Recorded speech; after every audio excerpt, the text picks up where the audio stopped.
One boat, two girls. The same dream, the Olympics in London 2012. Rebecca and Juliet had a perfect season in 2010, representing New Zealand in the women's pair. They took out both World Cup regattas and the World Championship. But there's one more event to conquer. Well, the Olympic Games is always our main focus, so each year you have the World Champs, but they're a stepping stone for the Olympic Games, and we have to make sure we qualify in order to get to the Olympics in the first place. Everything we do is targeting the Olympic Games. Based at the Rowing New Zealand High Performance Centre in Cambridge, they have a great support base. But a gold medal in the Games won't come easy. The girls' routine consists of training 6 days a week, rowing morning and evening, gym work and consistent performance management. The hardest thing about rowing is definitely the training. We spend a lot of our time being tired, and Friday and Saturday mornings are the hardest to get out of bed. But when we're tired, we actually think that we've achieved something during the week, because we feel like if we're tired, that means we've worked really hard, and if we weren't tired, then what are we doing here? The dynamic of their partnership is unique. Hey, wait off!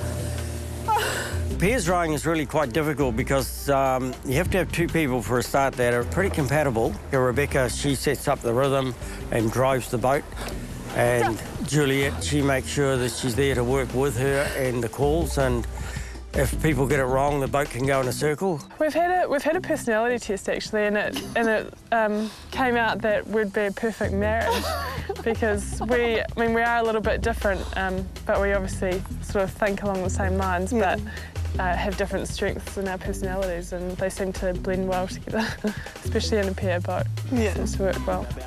Photographers at the World Champs didn't think the girls showed enough emotion when they won. When we cross the line, we're sort of still focused, and we don't have that kind of breakdown of crazy emotions and things, which is very disappointing for the world photographers. We found it at the World Rowing Champs. Yeah, they sort of expect you to be a bit more flamboyant when you cross the line. Yeah, but also our personalities are more, we're just not really extroverted like that. The middle of each day is the chance for rest and relaxation, but Juliet has too many pets to feed to get much of either.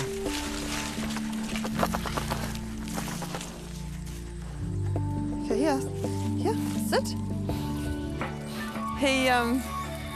He was a present, a surprise birthday present from Rebecca and Emma Twigg. This is sort of a dream of mine. My uncle was a farmer, and I always looked up to him when I was little. She shares a 16-acre lifestyle block with her partner, who might look familiar. Mahe is a legend in New Zealand rowing. Well, we met through rowing. We come from the same rowing club, West End Rowing Club, and I think, a friendship just developed over time. I think Juliet probably underrates herself a lot of the time, and she's obviously proved that she can be very successful. But at times at home, it's you got to convince her that she's still is a world champion and capable of achieving some amazing things. This is where I would work at my laptop. And up here we've got the training zones that Rebecca and I use. I sort of know them by heart, but it's just good to have them there in front of you. I've just got the supplements that I need to take and a few kind of things that inspire me, and just nice memories to sort of have around me. Juliet began rowing at secondary school. All my friends were rowing, so I think the teacher sort of spotted me with them, and she asked me to come along. And I did find it a little overwhelming initially because it was a lot of training. I was worried that I wouldn't be able to do all my other sports with rowing, and so I wasn't sure about it. But my mum she pushed me right through. She was like, you cannot quit, just go through to camp and see if you still don't want to do it then you can quit. And I carried on through, and by the time I got to camp, I absolutely loved it. There was no way I was quitting, and that's been me ever since, 14 years. Outside of rowing, I've always enjoyed music, and so I do play the piano, and when I was younger I played the flute and the trumpet and things. People think because we're sports people and we're athletes that we're really masculine, but we get out in the water and we're like gritty and determined, but when we come off the water, we still enjoy being feminine and getting dressed up and, doing girly things. Closer to town, Rebecca is at home with her flatmates, who, would you believe, are also professional rowers. I live with Emma Twigg, who rows in the single scull, and we bought the house together, and we have other rowing flatmates, Genevieve, who's in the under-23 8, and Lucy Spores is in the under-23 quad. Becky's pretty good at cooking and cleaning for us. She does the washing, she folds it, so pretty much the best flatmate you could have. Right now we're making wedges, and we've got some green veggies, and Emma is making a chicken dish with limoncello and cream, which is just gets reduced and makes a really nice sauce for the chicken. You have to be really good at making sure that you get the right protein and carbohydrate in, and also the timing of it right as well, so that you have the energy to train, and then you also recover after your training. What'd you learn? Living with such good friends is only a problem because they know how to embarrass you. She's going to make a good wife one day. We'll bang that up again. Yeah. Richie McCaw.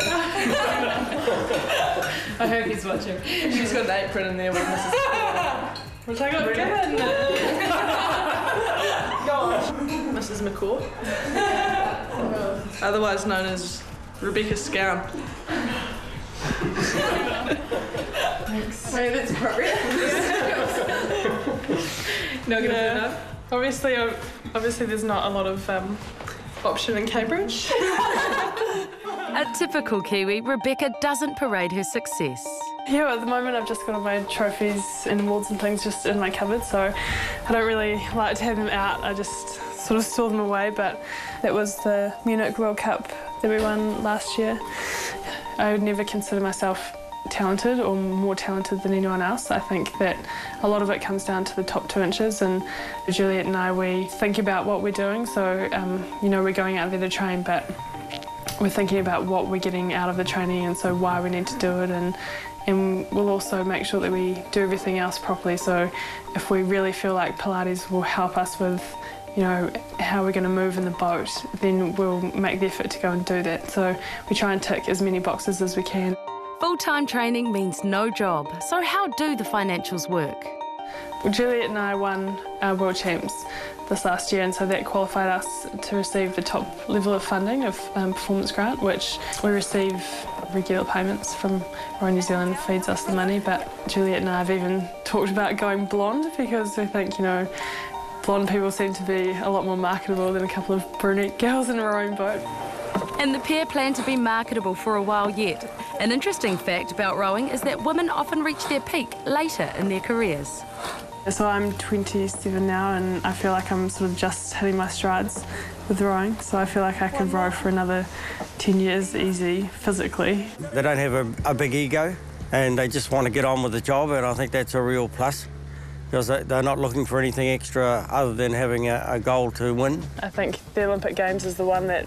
The one that matters, and you would choose that medal over any other. Yeah, we would quite happily give up your other medals for the Olympic Games gold.